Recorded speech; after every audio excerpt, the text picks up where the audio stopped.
Hello नमस्कार बच्चों। आज मैं आपके सामने एक नई वैकेंसी के बारे में जानकारी देने आया हूँ और वो वैकेंसी का नाम है कि इलाहाबाद हाई कोर्ट में कुछ ग्रुप सी और ग्रुप डी की कुछ रिक्रूटमेंट है। इलाहाबाद हाई कोर्ट में जिसमें हम अगर बात करें तो स्टेनो हुआ, क्लर्क हुआ, ड्राइवर हुआ, ग्रुप डी की बहुत सारी वैकेंसियाँ हुई है। तो उसके बारे में हम डिटेल में बात करेंगे, कौन कौन सी एज है और कौन सी एज है, कौन सी डेट है, कौन कौन सी पोस्ट हुई, तो इसके बारे में हम बात करेंगे।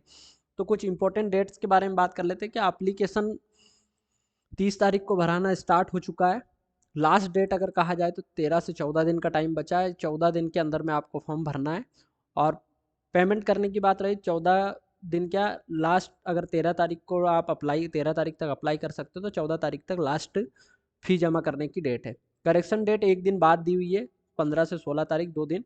और जैसे सीबीटी होगा उसके बारे में आपको बता दिया जाएगा कि कब होना है, किस तरीके से एडमिट कार्ड रिलीज होंगे, क्या होगा। एप्लीकेशन फ़ी की अगर बात करें तो एप्लीकेशन कौन कौन सी फ़ी में कौन कौन से एप्लीकेशन, कौन कौन सी पोस्ट के लिए कौन कौन से फ़ीस लगने वाली है। तो अगर हम कहते हैं कि स्टेनोग्राफ्स की अगर बात करते हैं तो स्टेनो में जनरल, ओबीसी और ईवीएस के लिए, ईडब्ल्यूएस के लिए 1000 रुपये लग रहे हैं। एसटी/एससी के लिए 800 रुपये, जूनियर असिस्टेंट के लिए 800 रुपये, जनरल, ओबीसी, ईडब्ल्यूएस के लिए, एसटी/एससी के लिए 550 650 रुपये। अदर पोस्ट के लिए अगर बात करी जाए तो जनरल, ओबीसी और ईडब्ल्यूएस के लिए 800 रुपये, एससी और एसटी के लिए 600 रुपये लग रहे हैं। और फी करने का जो माध्यम होगा, जो मीडियम होगा, वो होगा आप क्रेडिट कार्ड के थ्रू भी कर सकते हो, डेबिट कार्ड के थ्रू कर सकते हो, नेट बैंकिंग के थ्रू भी कर सकते हो।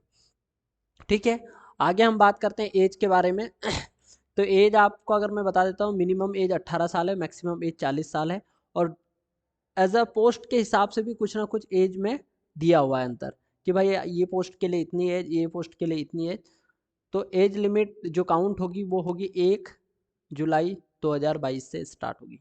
ठीक, अब हम आगे जाकर थोड़ी सी वेरियस पोस्ट के बारे में जान लेते हैं। कौन सी पोस्ट के लिए कौन सी डिग्री चाहिए, कौन सा सर्टिफिकेट चाहिए, कितने स्पीड के लिए टाइपिंग चाहिए, क्योंकि स्टेनो की बात हो रही तो टाइपिंग की ज़रूर बात होगी। चलो, तो आगे हम बात कर रहे हैं स्टेनोग्राफर ग्रेड 3 हिंदी। अब हिंदी के लिए अगर हम बात करते हैं तो हिंदी के लिए क्या क्या चाहिए हमको। एक तो बैचलर डिग्री चाहिए, साथ में उसका जो हमारा स्टेनो के लिए एक डिप्लोमा होता है वो डिप्लोमा चाहिए। या फिर हम कह सकते हैं certificate in stenographs with 80 word per minute के हिसाब से एक शॉर्ट शॉर्ट हैंड होता है, मतलब हाथ से लिखने के लिए इतनी स्पीड होना चाहिए। और दूसरी चीज़ अगर बात करते हैं तो 30 कहें या 30 WPS, मतलब वर्ड पर मिनट कंप्यूटर में स्पीड होना चाहिए टाइपिंग की। और एक उसके साथ में एक कहा जाता है कि कोर्स कंप्यूटर को ऑन कॉन्सेप्ट के बारे में बात करते हैं। तो ये आपके पास ये पास वाली डिग्री आपके पास होनी चाहिए। तो क्या क्या चाहिए आपको, एक तो बैचलर डिग्री चाहिए विथ डिप्लोमा के साथ।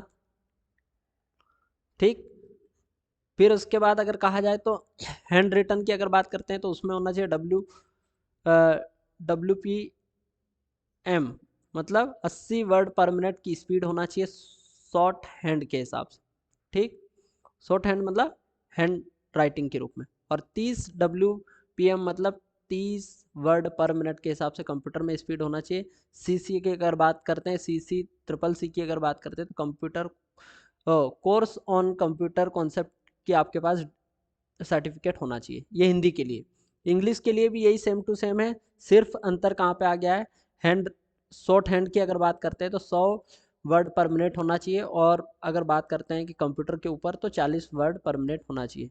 और ये आपको जो CC एग्ज़ाम आपको पास आउट होना चाहिए। ठीक है, आगे चलते हैं। आगे एक पोस्ट आती है जूनियर असिस्टेंट की, ग्रुप सी की पोस्ट है। इसमें होना चाहिए 10+2, 12th पास होना चाहिए, इंटरमीडिएट होना चाहिए। साथ में CC के बारे में आपको बता दिया कि ये पास होना चाहिए। हिंदी टाइपिंग में आपकी 25 की स्पीड होना चाहिए। इंग्लिश टाइपिंग में 30 वर्ड पर मिनट की स्पीड होना चाहिए। पेड अप्रेंटिस की अगर बात करते हो 12 पास होना चाहिए, इंटरमीडिएट पास होने के साथ। CC अगर बात करते हैं कि भाई CC जो मैंने बताया था आपको कि ये पास होना ज़रूरी है। हिंदी में अगर बात करते हैं तो 25 की स्पीड होना चाहिए, इंग्लिश में बात करते हैं तो 30 की स्पीड होना चाहिए। इसके लिए पोस्ट की अगर बात करते हैं तो 202 पोस्ट है, ये पेड अप्रेंटिस के लिए है। और 819 पोस्ट है, ये जूनियर असिस्टेंट के लिए है। और यहाँ पर अगर बात करते हैं कि भाई स्टेनोग्राफर हिंदी के लिए 881 पोस्ट है, स्टेनोग्राफर इंग्लिश के लिए 305 पोस्ट है। ठीक, आगे अगर हम बात करते हैं तो इसमें एक पोस्ट होती है ड्राइवर की। ड्राइवर के लिए क्या होता है, 10th पास होना चाहिए। जैसे कि आपको पता है कोई मान्यता प्राप्त संस्थान से आपको 10th पास होना ज़रूरी है। ड्राइविंग लाइसेंस होना चाहिए, वो भी पुराना वाला, पुराना मतलब 3 साल पुराना होना चाहिए। 26 पोस्ट है। ट्यूबवेल ऑपरेटर होना चाहिए, उसके लिए 8 पोस्ट है। ITI होना चाहिए, 1699 पोस्ट है। अब 1699 पोस्ट में बहुत सारे हैं। ट्यूबवेल ऑपरेटर हो गया, प्रोसेस सर्वर हो गया, फिर पियोन हो गया, ऑफिस पियोन हो गया। उसके बाद अगर बात करते हैं चौकीदार हो गया, लिफ्ट मैन हो गया, स्वीपर हो गया। तो इस तरीके से पास होना चाहिए। इनके लिए सबके लिए अलग अलग है, आप पढ़ लेना कि ये 10वीं पास होना चाहिए, या 8वीं पास होना चाहिए, हाई स्कूल में ये 6वीं पास होना चाहिए, एग्जाम पास आउट होना चाहिए। 1699 पोस्ट है। अगर हम टोटल पोस्ट की अगर बात करते हैं तो टोटल पोस्ट हमारे पास है 3932 पोस्ट है। इस पोस्ट में आप लोग आराम से अप्लाई कर सकते हैं। ज़्यादा टाइम नहीं है, 13 से 14 दिन का टाइम है लास्ट डेट के लिए। 13 तारीख को फॉर्म भराने, 13 तारीख को लास्ट डेट है, 14 तारीख को फ़ी की लास्ट डेट है, 15 तारीख को करेक्शन की लास्ट डेट है। तो इसीलिए आप जल्दी से जल्दी फॉर्म भर लें, और जो भी आपको समस्या आती है इसके रिगार्डिंग आप कमेंट कर सकते हैं। और आपको अगर इससे रिलेटेड कोई भी तैयारी वगैरह कुछ भी करना है तो आप हम ये नंबर पर आप कांटेक्ट कर सकते हो, ये नंबर पर आप कांटेक्ट कर सकते हो। इसमें यूपीएससी और एसएससी अगर बात करें तो वनडे के सारे एग्जाम, और यूपीएससी अगर बात करें सिविल सर्विस के सारे एग्जाम की तैयारी करवाई जाती है। जो भी आपको जानकारी चाहिए नंबर पर आप कांटेक्ट कर सकते हैं। ऑफलाइन बैच अगर चाहिए तो आप ज्वाइन कर सकते हैं। भोपाल के आसपास के क्षेत्र में अगर रहते हैं तो भोपाल में आकर ये एड्रेस पे ये नंबर पर आप कांटेक्ट कर सकते हैं। और अगर आप ऑनलाइन बैच लेना चाहते हैं तो ऑनलाइन भी आपके लिए अवेलेबल है, ऑफलाइन लेना चाहते हैं तो ऑफलाइन भी आपके लिए अवेलेबल है। जैसे में आप सूटेबल हो, ऑफलाइन अगर लेना चाहते हो तो भोपाल के आसपास के क्षेत्र के बच्चे आराम से ऑफलाइन ज्वाइन कर सकते हैं। जैसे कि हमारा ये टाइम टेबल की मैंने बात बता दी आपको, और टाइम टेबल आप देख सकते हैं कि 6:30 से क्लासें स्टार्ट होती है, रात को 8 बजे तक क्लासें स्टार्ट रहेगी। इसमें वनडे की भी पूरी तैयारी होती है, यूपीएससी की कंप्लीट तैयारियां होती है। तो मैं आपको आज जानकारी देने आया था कि आप इलाहाबाद हाई कोर्ट में जो वैकेंसी निकली है आप आराम से अप्लाई कर सकते हैं, अगर आपके पास सूटेबल डिग्री है या सर्टिफिकेट है तो।